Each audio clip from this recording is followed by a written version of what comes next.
What you got there? Bigot sandwiches. Smells good. So with the current situation surrounding The Last of Us Part 2, we've recently seen a lot of people come out of the woodwork and once again label large sections of the gaming community as bigots or misogynists or other less flattering terms just because people did not enjoy the story that is being portrayed in The Last of Us Part 2. Now, I've already talked about the story of The Last of Us Part 2 at length. I did a full review here on the channel and 2 videos where I talked about the issues that I had with the story of The Last of Us Part 2. And by the way, none of those issues were in regards to female representation or LGBTQ characters or trans characters. Those things actually did not bother me at all in the story. It was completely different things in the story that kind of bothered me and that I just didn't feel made a whole lot of sense. But again, I'm not going to be diving deep into that. Today, I wanted to tackle this idea that just because a video game has a diverse roster of characters featuring trans characters, black characters, LGBTQ characters, female leads, or any other minority that you want to talk about, that this video game is automatically assumed by these people to be a good game. And if anybody does any kind of criticism on it, they're automatically labeled a bigot or a misogynist or whatever other word you want to bring up. And I just feel like that is a completely flawed concept, because just because a video game has representation, it doesn't automatically mean that the story that video game is trying to tell is a good one. Now, there's lots of people that did enjoy the story of The Last of Us Part 2, which is great. To me, the more people enjoy video games as video games are coming out, the better, because it's good for the industry that people enjoy to play video games, because it means that more video games will be made. So the more success video games see and the more I see people enjoy their video games, to me, it's all the better. Even if I personally don't enjoy certain parts of a video game, or even if large portions of the community don't enjoy certain parts of a video game, you just shouldn't jump to the sweeping generalization from the get-go. They're like, oh, if someone doesn't enjoy this diverse video game because there's a lesbian in it, it's because they're bigots. Here's what's happening right now with The Last of Us Part 2. It's getting review bombed by a bunch of people. Now, personally, I don't care about review bombs. And you want to know why I don't care about review bombs? Because I feel like scores in video games are pretty much meaningless to begin with. I don't agree with scoring video games. I don't care that people do it. That's their prerogative. You can do whatever you want. But to me, it's about someone explaining what is good and what is bad about a video game. And that number at the end, you know that most people just skim through the review, barely even read it. They go to the number at the end. Aha! You said it's a 6 out of 10, so it sucks. And it's like, there's going to be so much more context in a review than a number at the end. This is why I don't do, scored reviews, which is why, again, I don't care about review bombs. They make no difference to me whatsoever. And according to what we're seeing, The Last of Us Part 2 is actually like breaking sales records or whatever. So it's not even affecting the sales of the game. So I don't even think you can consider it a boycott. But once again, let's get back to this idea that if gamers don't like games with female leads and LGBTQ characters and all of this stuff, right? Okay, then let's talk about this one. Alien Isolation. It's got a Metascore from critics of 79, a user score from users of 8.2. The main character in this video game is a female. Not only that, this particular video game is from a franchise where the main character of that franchise is also a badass, strong female actress, and everybody loves that character. Everybody that likes everyone that likes aliens loves the character of Ripley. And she's a badass. She's an amazing character. What's not to like? Because she's well written. That's the difference. That's what matters. The game tells a good story, and the franchise in general tells a good story. I mean, some of the movies, not all of them. Some people like some people don't like the other ones. But it's like, are people bigots here? No, I guess not, because they like it, huh? Okay, well, let's go for another one. Xenoblade Chronicles X. A lot of people are not going to know about this particular game. I just wanted to put it in here because I'm a big fan of Xenoblade. And here's the thing. In this game, you can create your own character. But I would argue that one of the main characters of the game is not your character because of the way that the story is being told. And anyone who's played Xenoblade Chronicles X will know what I'm talking about. But the main character is actually Elma, who you can see right here. Who you can see, she's not naked. She's not hypersexualized. At least I wouldn't consider her to be hypersexualized. She does not have giant breasts. She's just a female badass character, and it works. Her character is friggin' awesome. She's a badass, and to me, she's the actual protagonist of Xenoblade Chronicles X. Then we have, again, Xenoblade. I'm very biased towards Xenoblade, so I was like, oh, dude, I'm totally talking about Xenoblade. Xenoblade Chronicles 2 Torna. The main character here is Laura. At least in my, there's several main characters when it comes to Xenoblade because you play a diverse party of characters. But like the character that you start with and who can be considered to be one of the big driving forces in Xenoblade Chronicles 2 is Laura. Another really important female character is Mithra, but Mithra is a little bit more sexualized, so people will start, oh, you just like it because she's sexualized and all this stuff. Laura is not that sexualized of a character, in my opinion. And again, you have a user score of 8.7, also higher than the critic score. Then we have Transistor. Transistor, which is a fantastic game by Supergiant Games, also has a female lead. Again, use a female, not just a female lead, you only play a female for the entirety of the game.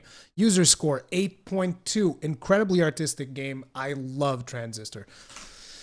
Hellblade Senua's Sacrifice. Again, another female lead. Not just that, but also a female lead that is struggling with mental health issues. So again, even more representation on the game because it also talks about the problems of mental health. And I was very impressed with Hellblade. This is actually another one of those games that I personally did. I think all of the games in this list so far, I've finished them with the exception of Alien Isolation. Again, a user score of 8.0, female lead. You only play as a female character. Horizon Zero Dawn. Do I even have to say anything about this one? User score 8.4. This is not only a female lead character. It is a matriarchal society. Pretty much every encampment that you visit, the people in the most positions of power are always women. As a matter of fact, if I remember correctly, one of the main villains of the game is a man. As like nobody is reading into it and being like, oh, I'm so offended because it's look at all of these women. It's just women. This video game just has women. The men are basically just like NPC vendors. Nobody said that. You want to know why? Because Horizon Zero Dawn told a fantastic story. It is a fantastic game with great gameplay. And in my opinion, it was the best story in the year that it came out. It's a really, really good story, Horizon Zero Dawn. Love this game. Cannot recommend it enough. Hands down, one of the best PlayStation 4 exclusives. Like, hands down. Again, 8.4 user score. Where are your bigots now? Or your misogynists or whatever. Celeste. I picked the Switch version. There's different console versions and whatever in Metacritic. Celeste, 8.5.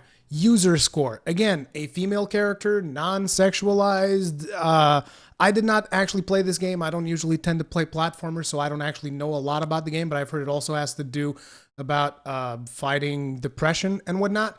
So again, also painting problems with mental health and all of that stuff.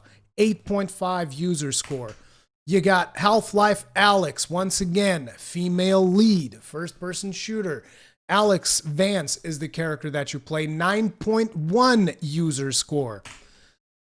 The Walking Dead Season 2. This, again, I personally don't like Telltale games all that much. They're not really my style. But in this one, you play as Clementine, a young girl who becomes, from what I hear people talk about this game, becomes a badass character, has a good character arc. An evolution of her character really is great from what people tell me. 8.6 user score. The original Mirror's Edge, you play as Faith Connors, 8.0 user score, which is a fantastic original game, by the way. The follow-up, Mirror's Edge Catalyst, not as many people liked. I kind of liked Catalyst. I thought it was cool, but, to each his own. 8.0 user score. Uncharted, The Lost Legacy. This is another very important one because the main character of the Uncharted series is usually Nathan Drake.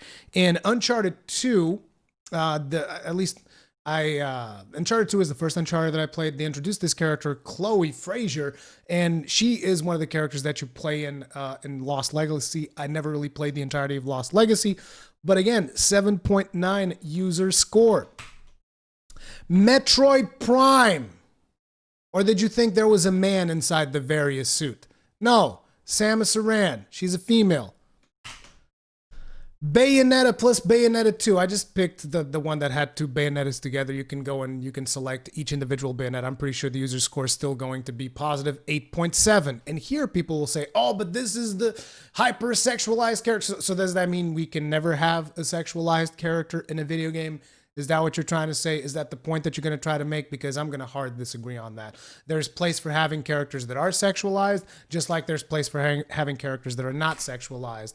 Life is Strange, 85 critic score, 8.6 user score. Not only it features a female lead, it also has several female characters, and I believe that the lead is involved in a romantic relationship with another female, therefore LGBTQ representation and all that.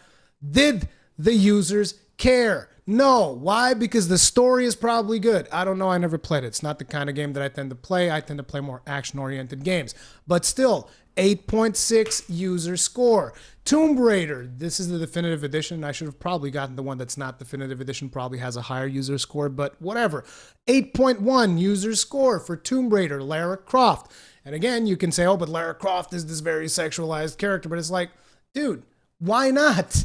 Male characters get sexualized all the time. You see them without their shirts all the time, like buffed to high heavens. Do you think that's usually what men look like? And then finally, I saved the best for last. The Last of Us 2 DLC, Left Behind. The DLC that established Ellie as a lesbian character. 8.1 user score. Generally favorable reviews.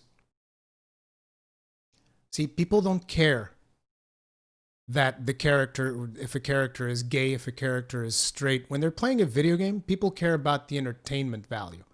What kind of entertainment are they getting out of it? That's what people really care. They're not here just like obsessing over agendas and representation and all of this stuff. People care, was the game good? Was the game fun? You know, and you guys are going to go, oh, does that justify review bombing? Like I said, scores should not, people should not overemphasize scores to begin with. I'm just showing you guys that these scores, because they show you that all of this concept that gamers are misogynists and bigots and and they hate women and they hate trans characters and they hate LGBTQ characters. It's all a bunch of nonsense. People just want good video games. That's it. There's no big mystery. There's no big conspiracy. And like I said, there's bad apples on every single community. There's bad apples on every single community. Are they a majority? Hell no. Hell no. Not in the light that people keep painting us. I'm sick of it.